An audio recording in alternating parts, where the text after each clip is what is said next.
Hey guys, welcome back to my channel. Welcome to my channel. If you're new here, my name's Sarah and I am the mom of a 15-month-old little boy. Today we're going to be rewinding and talking about pregnancy.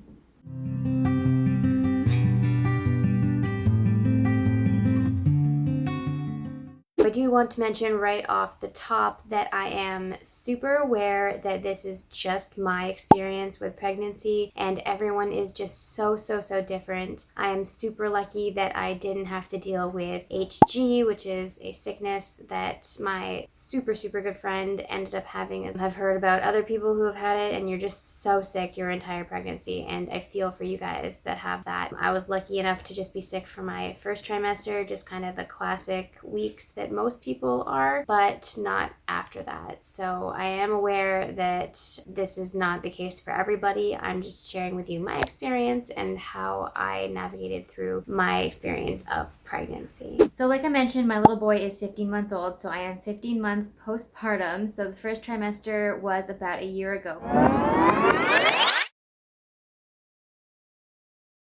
And for me, the first trimester was by far the worst trimester of the three. That was just my experience. I don't know if it had something to do with COVID happening. I'm sure it didn't help. This time last year was March 2020, so obviously everything was happening. And I just found out I was pregnant on March 24th, 2020. It was such a crazy time to have found out that I was finally pregnant after trying for so long for a baby, and then it happening. And it wasn't going to look like the way that I had always dreamed it to look. With that being said, I was also very sick. I was sick throughout most of my first trimester. I think I started to get sick somewhere between week 5 to 7. I want to say by 7 I was really sick, and that lasted all the way through to my second trimester. So between being pretty depressed that COVID was happening while I was pregnant and just feeling physically really awful, it was a tough time. It was a super tough time. And on top of that, I wasn't really sharing that I was pregnant until that 12-week mark, which I know a lot of people choose to do, so couldn't really talk about it too much with anybody about how you were feeling. And obviously you're not, really showing in their first trimester, so nobody really,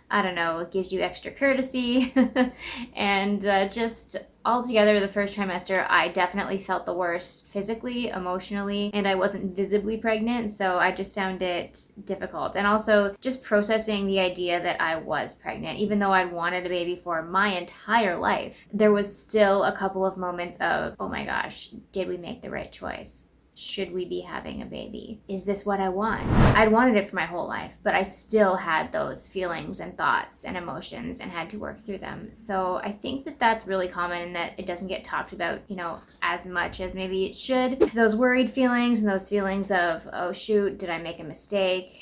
Am I really ready for this? All that stuff, like panic and worry and anxiety. And on top of that, I was super nauseous all the time. I could smell everything so intensely, and all those smells just made me sick. Even like something like Dave's soap that normally I wouldn't even notice. But in the first trimester, no, I did not like any smells. I just wanted neutral, clean smell. And yeah, don't even talk about like food at all. I was not into it. And then also I was very tired. Super tired. I didn't realize how tired you get in the first trimester. I have never felt so tired in my entire life, and like sleepy tired. Like I was sleeping like 14 hours a day, maybe 16. Like I was just sleeping all the time. And when I wasn't sleeping, I was just like not able to get up early. It was brutal. I was not feeling good. So there was a couple of things that I did and things that helped me to get through this time. One of the first things I did was I started YouTubing things in my first trimester. So ultimately this is where the idea that I wanted to start my own channel sort of came from. I just found it incredibly helpful to watch other real people going through potentially what I was feeling and maybe was about to go through. It was really comforting and really helpful. So hopefully I can help you out with this. So yes, number one, I started YouTubing, whatever comes to mind. Symptoms of first trimester, how to stay healthy during first trimester, how to overcome nausea in first trimester must-haves. I would be careful with this first trimester must-have search because you can go down a rabbit hole of products, and there are a million fantastic products out there, but you can end up overspending. There's a lot of fantastic products, but they're not all must-haves. Even the ones that I'm going to tell you today aren't must-haves, like, ultimately. The other thing that I YouTubed was I YouTubed stretches and yoga that you can do in the first trimester of pregnancy. So one super helpful resource that I used throughout my entire pregnancy is something called Pregnancy and Postpartum TV. Now, I'm not affiliated with this person, and she doesn't even know me, but it's a YouTube channel that I used throughout my entire TTC journey, as well as my pregnancy and postpartum. So super, super great resource, this Pregnancy and Postpartum TV. It's basically yoga and stretching to do with all different time periods of the pregnancy. So I started with that when I had the energy and when I could. I didn't beat myself up when I wasn't able to. What I really wish I could go back and tell myself is to not be too hard on myself, because things do get better in the second. At least it did for me. Things got a lot better in the second trimester. It was like one day I just woke up and had all my energy back, and then some. The other thing that I would recommend is to get yourself a really great pregnancy podcast. My personal favorite was called The Kick. It's an Australian husband and wife duo. He's actually a obstetrician gynecologist, and she, I believe, works in that field as well. They have multiple children together. They just have a really easy to listen to, lighthearted type of podcast. However, the information is super, super solid, and you can tell that it is medically sound and checked, and they know what they're talking about. That was the number one in my research, and I researched a lot. So what I would do, especially later in my pregnancy, was I would just pop the podcast in my ear and go for a walk. Next would be books. So I went overboard on buying the books. I bought all the books. Any book that you've heard of, I probably bought it. So from what I've read, the one that I definitely think is worth it, and it's tried, tested, and true, there's a reason it's been around forever, is What to Expect When You're Expecting. The latest edition, obviously. So get the updated version of What to Expect When You're Expecting. It is a wonderful, wonderful book.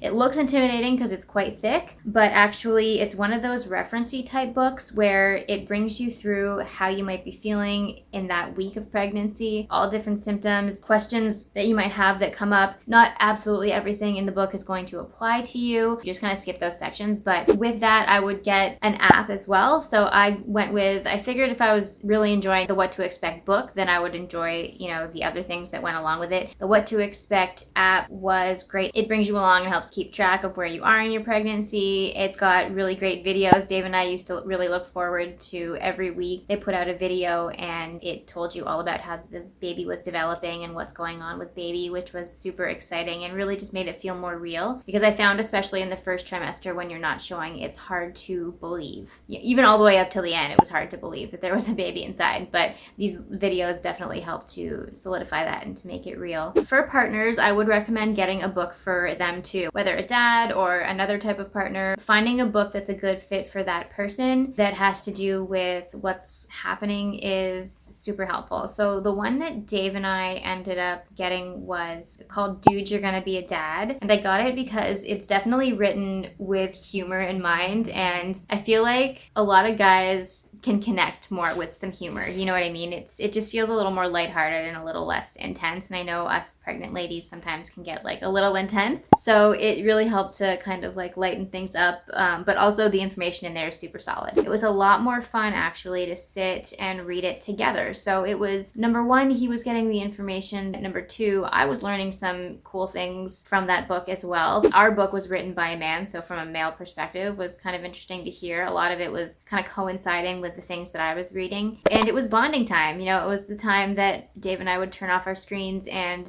go back and forth sharing. Like he would read some, I would read some, get some snacks, a nice cup of tea, like all that stuff. Just make almost like a ritual out of it. And it was our time. I recommend getting any kind of father-to-be book, dad book, partner book. Find a book that for the supporting person who will fit their personality, and it can help them feel more involved as well. Because especially when you're feeling sick, sometimes they can feel a little bit helpless and they want to help and be involved and they don't know know how to help. So if you can say, oh, let's sit down and read together, that would make me feel maybe a little bit good. Then that make them feel like they might be helping in a certain way. In terms of food, there's nothing particular that I'd recommend. For me, it's not the time to, be very strict about nutrition, but like always, watch the sugar, watch the salt, and stay hydrated. Those are the only things that I did throughout my entire pregnancy, and it worked well for me anyways. So basically, at this point in the pregnancy, anything that you can keep down is good. That's why you take prenatal vitamins. They help to fill in the gaps. A prenatal vitamin right away, talk with your doctor what they recommend. I think the majority of doctors these days, and what I was recommended, was to do a prenatal and a DHA. They actually, for my pretty much whole pregnancy, I still take a prenatal and a DHA because we're still breastfeeding. But throughout my entire pregnancy, I was taking the Centrum one, which is a 2-pack. They come with a prenatal and a bottle of the DHA as well. And turns out after I had my baby, I found a 2-in-1 pill, which ended up being cheaper, and you only have to take one pill. So that's by Jameson, and that's what I'm taking now. And about staying healthy, really the only things that I did for my pregnancy was to stretch and walk. Walk and stretch and walk. Didn't really do either of those things in the first trimester though. I was too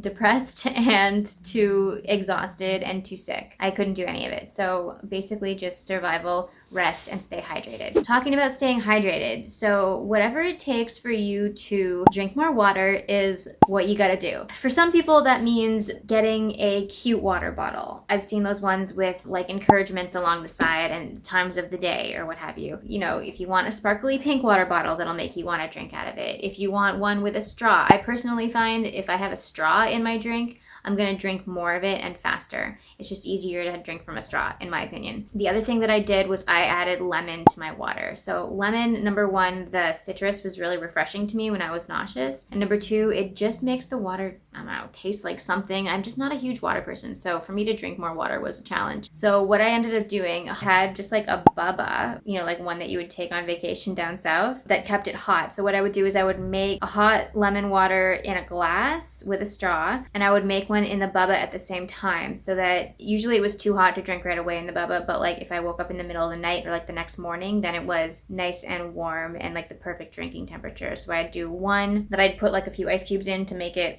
or cold water to make it the perfect temperature for drinking then, and then I'd make a super hot one for later in the bubba, and it would eventually be the perfect temperature. So I always had one sort of ready to go for the next, and just constantly attempting to drink water. Super, super difficult when you're not feeling good. Super difficult on a good day for me. But yeah, if you can stay hydrated, do it. Gatorade, I also tried to do, even if it's just like half Gatorade, half water, or a quarter Gatorade and some water, getting some electrolytes, especially if you are actually throwing up a lot. Replenishing those electrolytes will help you out for sure.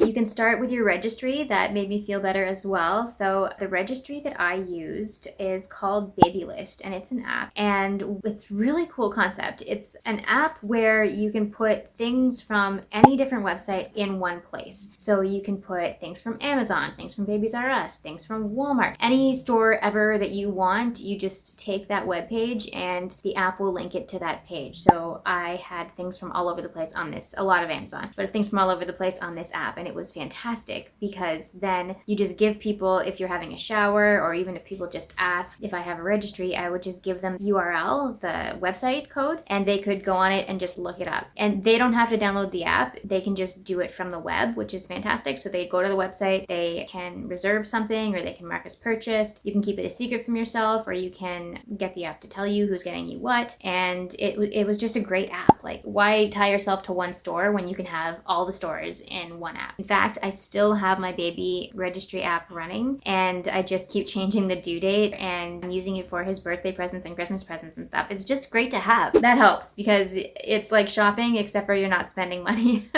Building my registry was a nice way to kind of get through it and start to feel a little bit excited too. And journaling. Journaling I found, number one, really helpful to get my emotions and my feelings out, and also number two, really nice to look back on. I just love having a time capsule of what I I was thinking and feeling. If you have a guided one, like one of these pregnancy journals, it just helps you stay organized and like put your thoughts in different places, and there's like little blurbs for every day. But even if you don't have like an actual pregnancy journal, and just have a journal where you just keep down how you're feeling physically, emotionally, what you're doing, measurements of your belly, things like that, little notes to your little one, just looking back on it is so special. I know like you probably in the first trimester feel like you have no energy to do any of that stuff, but I promise you won't regret it. Order yourself a pregnancy journal or start a journal, just a blank one, and put down some things and the date, and you will, I promise, look back one day on those, especially the earlier days, the better. And take the pictures. Every single week, I took a pregnancy picture in front of the same door. I wasn't wearing the same clothes. Some people wear the same clothes. But in front of the same door, and I lifted my shirt up, showed my belly. For the first little while, it just didn't look like anything. And some weeks, I was absolutely miserable. Some Sunday nights, I was annoyed. I had no makeup on. My hair was disgusting. Like, I just didn't feel like it. I just didn't want to stand there. I didn't want to ask Dave to take the picture. Like, all the things. But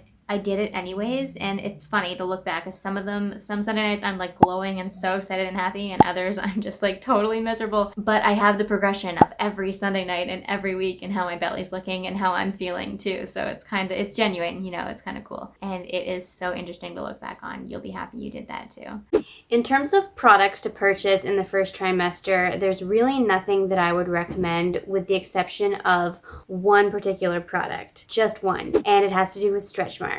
So I am very lucky to have been able to escape pregnancy without any stretch marks, not one single stretch mark. And I am fully aware that this is partially due to genetics, although my family members typically do get stretch marks when they're pregnant. But I believe that I didn't get them because of this particular product. In general, I think because I kept my belly very moisturized. So this is the product. It's bio oil, if you've seen it before. It's like an orangey type liquid, and it's just an oil. They do sell it at Costco. You can get it for a good price there, but I went through it like it was going out of style when I was pregnant. I've been a moisturizer person for pretty much my whole life. I've been obsessed with moisturizer. I just hate the feeling of my skin being dry and tight. So when I was pregnant, of course, I went ahead and kept my baby bump extra moisturized as well. So I used a few different products. In general, just my regular body moisturizer, and I also used this tummy butter by Palmer's, and I mean, it was good. It's kind of greasy though, it was good, but like I said, pretty oily, and also it just didn't go on quite as smooth. So I didn't end up using this one actually every day or a ton. I mean, I used enough of it, but this is the only container that I bought, whereas I ended up buying like quite a few of these. So that's how much I used it. And like I said, not one stretch mark. And I mean, I got pretty big. I'm quite petite. I'm 4'10", just to give you some context. And I got pretty big. So I think it's because I stayed nice and moisturized that it really helped with the stretch marks. So no judgment. Stretch marks are cool, and I would have been okay if I got stretch marks, but I was happy that I didn't. Just one less thing to deal with. So yes, start applying it right from day one, and hopefully it will work well for you. But yeah, other than that, I don't think there's really anything necessarily that you need to like buy in the first trimester. It's more about information, gathering all your information, and really just like staying alive and sane. I'm so lucky that I wasn't working. I do not know how people work during their first trimester. I don't get it. So if you are one of those people, I'm feeling you and I'm praying for you. Do what you can to survive, and don't beat yourself up. Really. And about the emotions and the thoughts and all that stuff, it's a roller coaster. Nobody, I don't think, on the face of the earth got pregnant and was like, oh, this is wonderful, for like the entire time. We all have feelings of regret. We all have feelings of wondering if it's the right thing. We all are uncertain and worried and stressed. Money problems come into it for probably everybody almost. And just know that no feeling is final, and things will feel overwhelming and intense and terrible, and cry it out, but know that they'll feel better. And in the end, you'll be okay. You will. So thanks so much for watching. I really enjoyed hanging out with you as always. This is the first video that I'm putting out in my pregnancy and postpartum series, and I'm really excited about it. I've been thinking about it since I was pregnant. It's just taken me this long to get organized, but I'm super excited to share my experience with you, and of course let me know in the comments how your experience was, and I can't wait to hear about it. Thanks again, and I will see you in the next video.